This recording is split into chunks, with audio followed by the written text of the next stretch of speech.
Today I'm making buffalo chicken dip.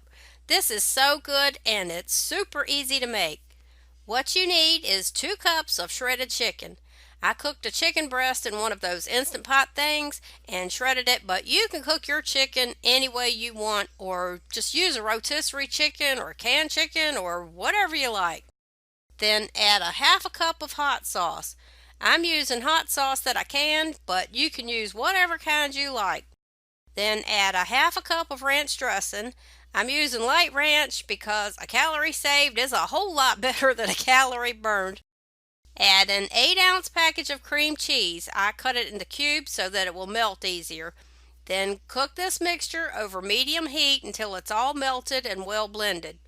Then add half a cup of shredded cheese. I'm using Mexican cheese because I have some that I need to use up, but you can use whatever kind you like.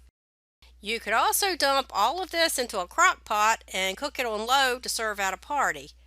That's it. Now serve it whichever way you like with whatever you like. It's good with wheat thins, crackers, pita chips. The first time I had this was at a restaurant served with miniature pita breads, and that was really good. This recipe makes quite a lot, but don't worry, it freezes beautifully. I freeze it in half-pint containers, then warm it up in the microwave when we want to eat it. So I hope you try the recipe, I hope you enjoy it, and I hope it helps.